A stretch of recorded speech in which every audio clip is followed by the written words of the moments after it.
ce jour dédié pour la Refoua Shema de Masoud Ben Makhlouf Bezrat Hashem. Actualité, qu'est-ce qui se passe? Corona dans le monde entier. Le Midrash Hachirim, il y a 1800 ans, dit avant Samour, juste apposé à la venue du Mashiach, Dieu envoie une épidémie, grande épidémie dans le monde entier. On l'a. Beaucoup de pays sont au milieu d'épidémie, il y en a qui sont déjà à la fin, et nous, on est un des seuls qui recommence. Et aujourd'hui, le taux de contamination en Israël est un des plus élevés au monde. Qu'est-ce que Dieu veut de nous? Qu'est-ce qui se passe? Quel est le sens de cela? On espère qu'il y a moins de mortalité. Pour le moment, c'est le cas. J'espère que ça va continuer comme ça. Mais en tout cas, au niveau de taux de contamination, donc l'État d'Israël, d'un côté, ne peut pas tout arrêter, faire un confinement total, parce que sinon, c'est la crise économique. L'économie est déjà assez dure comme ça. Alors, c'est une sorte de moitié-moitié. Rabbi Nachman de Breslev dit qu'en terre d'Israël, absolument tout est surnaturel. Il n'y a rien de naturel. Dieu gère le monde entièrement, mais spécialement la terre d'Israël. Alors, qu'est-ce que Dieu veut de nous? Pourquoi est-ce qu'on a un taux aussi haut? Qu'est-ce qui se passe? Alors, je ne suis pas dans tous les contes de Dieu, mais une chose est très claire. Comme on va l'expliquer, vous le savez, je suis convaincu que Mashiach arrive très bientôt. Juste avant que Mashiach vienne, c'est marqué, il y a deux choses qui sont lancées juste avant.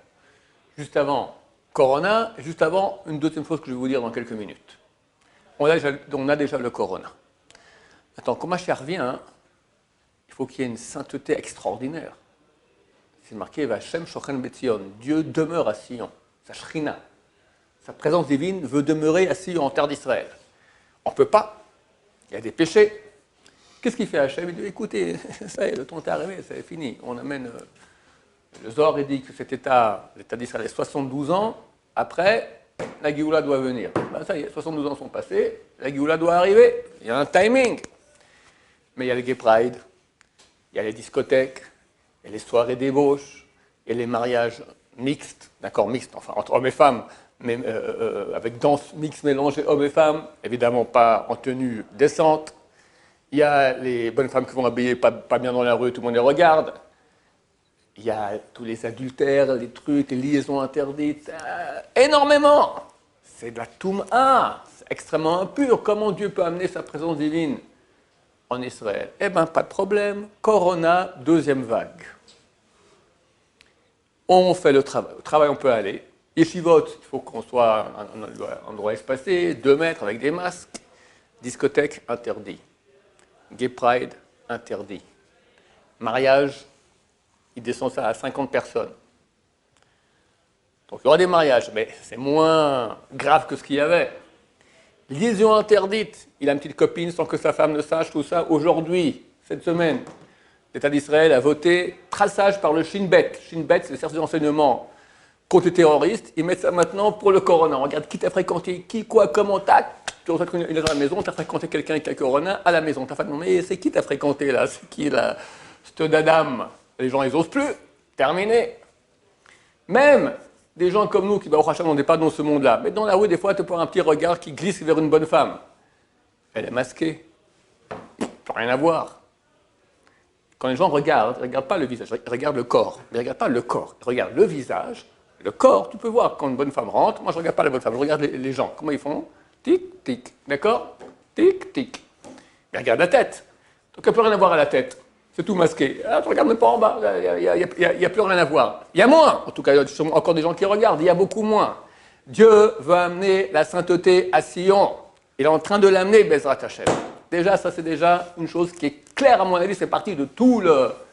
De plus, la tension Corona. Parce que s'il n'y a pas la tension Corona, c'est les vacances. Après 3 mois de confinement, juillet, août, on va maintenant prendre sa revanche. On va s'éclater de l'éclatade, d'accord? Rien du tout, mon cher ami. Peut-être ça à l'étranger. En Israël, on continue. Baruch Hashem. C'est dur, mais c'est bien. Parce que ça amène des Hashem la Géoula que nous attendons. Le deuxième Samour, le deuxième juxtaposé qui est écrit dans les paroles des sages d'Israël, c'est dans un Tosfot traité Avodazara, première page. Juste avant que Mashiach vienne, l'Iran doit tomber dans les mains de Rome. Rome, c'est l'Occident. Il y a une tension très grande entre l'Amérique et l'Iran, mais est-ce que ça va aboutir? Moi, je dis oui. Ça doit aboutir, parce qu'on a eu le premier juste à poser, donc il faut que l'Iran vienne après. Pompeo est venu, Mike Pompeo, donc le secrétaire d'État américain, qui était l'ancien chef de la CIA, est venu il y a 2 mois en Israël. Il a dit c'est pour se préparer contre l'influence néfaste de l'Iran. C'est clair que les choses sont en train de se préparer. J'attendais personnellement que ça ait lieu la semaine passée, Parashat Balak. Pourquoi? Parce que dans Parashat Balak, on parle de cela. Et d'habitude, il y a un rapport entre la Parasha et ce qui se passe dans l'actualité. Qu'est-ce qu'il y a écrit dans Parashat Balak? Le prophète Bilam, par 3 fois, veut maudire le peuple d'Israël, il ne réussit pas, c'est une bénédiction qui sort à la place. Le roi Balak, qui a payé très cher ses services, est tout furieux. Et Bilam lui dit, maintenant je raconte ce qui va se passer à la fin des temps. Et on voit une prophétie d'un prophète non juif, Bilam, le plus grand des prophètes qu'il y a eu, à part Moshe Rabbeinu, et qui prophétise en ce qui concerne la fin des temps. Et qu'est-ce qu'il dit? Le dernier verset. Oi, les 2 derniers versets. Oi, malheur, Miriam Isoumoel, qui pourra survivre par rapport au décret que Dieu va mettre. Vetsim, des flottes armées venant de Kittim, les îles éloignées, Ve'inu Ashur, elles vont aller persécuter Ashur, Ve'inu Ever, elles vont aller persécuter ceux qui sont de l'autre côté du fleuve, Ve'gamoa de Oved, lui aussi disparaîtra, fin de prophétie, fin de l'histoire. Qu'est-ce que c'est? Oi, malheur. Ça part de la fin des temps. 2 fois c'est écrit Oi dans la Torah. Une fois à propos du dieu des Moabites, soi-disant l'idole des Moabites. Kemosh. Oi, Kemosh, c'est de la paracha d'avant, Chukat. Tu as donné tes enfants réfugiés. Malheur à toi. La 2e fois, c'est ici dans notre paracha. Oi concerne le peuple d'Israël. Oi signifie malheur. Oi, malheur terrible. La Torah dit malheur. À l'époque de la fin des temps, sur quoi on peut dire malheur? Qu'est-ce qu'il y a eu malheur? Il y a une chose qu'on peut dire malheur. Qui pourra survivre par rapport au décret de Dieu? La Shoah. Les plus grands tzadikim sont morts là-bas, les plus grands chassidim. 6 millions dans des conditions terribles. Malheur! Qui pourra vivre? Qui pourra survivre? Mi par rapport à Soumoël, les décrets que Dieu mettra. Soumoël. J'ai un chidouche l'année passée, c'est quoi Soumoël? Valeur numérique Adolf Hitler. Qui pourra survivre par rapport à Adolf Hitler? On commence le processus du Géoula. Vetsim, des flottes armées, la traduction en araméen, en fait, il y a 2000 ans, par un grand sage d'Israël, dit des flottes armées viendront de l'Occident, des îles de l'Occident, et vont aller attaquer Achour. Achour, c'est l'Irak, le pays d'Assyrie, guerre du Golfe. Je ne sais plus la date exacte, je crois que c'est en 2009. Le journal Le Point, le nouvel Observateur, dévoile qu'en 2002, Bush appelle Chirac, lui dit « Viens avec moi pour la guerre du Golfe, c'est la 2e guerre du Golfe, je suis en train de faire Gog ou Magog au Moyen-Orient. » D'accord? J'ai les sources, peut-être dans le cours je vous mettrai ça en image. Chirac, c'est quoi Gog ou Magog? Chirac, il ne connaît pas la Bible. Bush, c'était un évangéliste, il lisait la Bible. Viens avec moi, je suis en train de faire Gog ou Magog. Oui, il a fait ce qui est écrit. Des troupes venues d'Occident en bateau attaqueront le pays d'Assyrie, l'Irak. Suite du verset. Ve'inu Ever. Ils vont persécuter ceux qui sont vers l'autre côté du fleuve. Qu'est-ce qu'on a? Le fleuve, c'est l'Euphrate. Qu'est-ce qu'il y a de l'autre côté du fleuve? De l'Euphrate, au nord? L'Iran. Et comme je vous dis, Tosfot dit que c'est ce qui se passe juste avant que Mashiach vienne, l'Amérique doit attaquer l'Iran. Il doit y avoir une guerre entre les deux. Et moi, j'attends ça, parce qu'il y a eu Corona, il faut la suite. Tout le monde a attendu que Mashiach vienne au mois de Nissan. C'est marqué, au mois de Nissan, on a été sauvés, au mois de Nissan, on va être sauvés. Tout le monde attend, tout le monde attend. Rien du tout. Rav Shaya, alors? J'ai dit, attendez. C'est écrit aussi autre chose. Dans la même page de Gemara, c'est dans le traité Rosh Hashanah. Au mois de Nissan, on a été sauvés. Au mois de Tishri, on va être sauvés. Et un autre avis, Tishri. Et je vous ai dit que j'ai vu un Rav qui disait, j'ai vu un Rav comme dans l'ordinateur, j'ai lu rapidement, je ne me souvenais plus qui c'était, qui a dit, ça commencera à Nissan, ça finira à Tishré.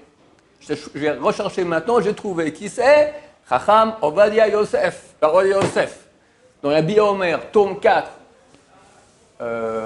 chapitre 39, il parle maintenant quel Haftara on fait Shabbat Agadol, et il cite la balai de sa vie, il dit, moi je pense que ça commence en Nissan, ça finit en Tishré. Qui dit comme lui? Le Zohar. Tu connais Zohar, que ramène le Gaon de Vilna, dans le livre Even Shema, il dit qu'il y a 4 étapes à la Géoula.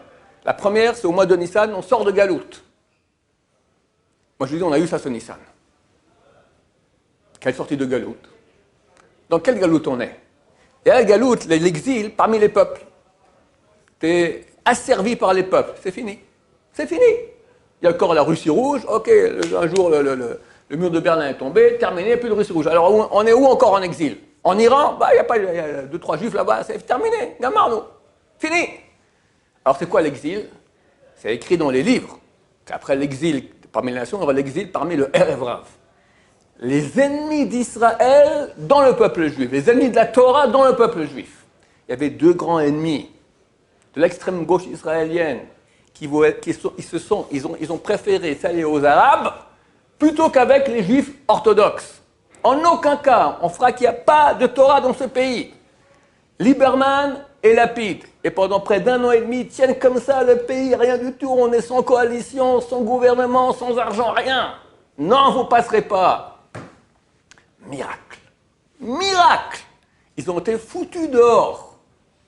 En Nissan. Sortis de l'exil du Erev Rav. Continue le Tikkun Zohar, le Gaon de Vilna dit, 2e étape, Rosh Hashanah, Gmar Din Boive Hashem. La sentence, fin de la sentence contre les ennemis de Dieu. Les ennemis de Dieu, c'est surtout l'Iran. Aujourd'hui, les ennemis dont parlait les peuples qui se battent contre nous. D'accord? L'Iran qui a dit, la mission numéro 1 de la révolution iranienne, de la révolution islamique iranienne, l'anéantissement d'Israël. Samedi soir, je dis, dommage. On est lu par Parashat Balak. J'avais cru que durant la semaine qui avance, la semaine de Parashat Balak, on va commencer avec l'Iran, il y a quelque chose. Il y avait des choses déjà, ça commençait un peu. Les observateurs de l'ONU au Liban, de la FINUL, ils disent qu'il y a 4 fois plus de vols de reconnaissance israéliens que d'habitude. Les gens, ils sont en train de prendre des photos, ils regardent le terrain comme si un truc se prépare. Bon, ok, c'est gentil, mais plus que cela. Mon copain m'appelle hier samedi soir. Aïe, aïe, aïe, aïe, aïe, aïe, aïe. Quoi, t'es pas au courant? Quoi? Les explosions, oui, il y avait une, il y en a eu 4. Pardon, hier soir, c'était encore 3. Une centrale de gaz à Téhéran, boum, elle explose, incendie énorme. Un autre endroit dans le pays, centrale électrique. Le 3e, c'était une centrale nucléaire, un réacteur 8 mètres sous terre qui a été fissuré. Les journaux, un journal koweïtien dit, les 2 premiers c'était en cybernétique, attaque cybernétique. Le 3e, il semblerait, c'est pas certain, un F-35 furtif israélien, donc des appareils de vol bombardiers d'origine américaine, mais qu'Israël a reçu, a acheté, et ils sont presque invisibles au radar. D'accord, ils sont faits en matériaux comme ça, ils ont bombardé. Bombardement de l'Iran. Samedi soir, après qu'il m'a appelé, cette nuit-là, encore boum! Encore une centrale électrique qui a explosé, tout détruit la guerre de révolution, etc. L'Iran dit, on va trouver le coupable, il y aura une réponse ferme. Si c'est l'Amérique ou l'Israël, ça va être terrible. Et moi, je dis, qu'est-ce que tu veux? Tu voulais un début de guerre, mais c'est une déclaration de guerre. Tu attaques dans Téhéran, tu fais un bombardement en Iran, tu fais sauter des usines nucléaires et de gaz électrique en Iran, c'est déclaration de guerre. Préparez-vous, nous sommes rentrés dans Gog ou Magog. 3e étape. Première étape, c'était la Shoah. 2e, les guerres du Golfe. 3e, d'après le texte, la guerre contre l'Iran. Est-ce que Israël contre l'Iran, il semblerait que non, d'après le texte, l'Amérique aussi devrait rentrer. On n'a pas encore entendu que l'Amérique est rentrée, mais à la fin, c'est fini. Et bien, j'espère que jusqu'à Rosh Hashanah, j'espère, je peux me tromper, mais franchement, ça sent fort.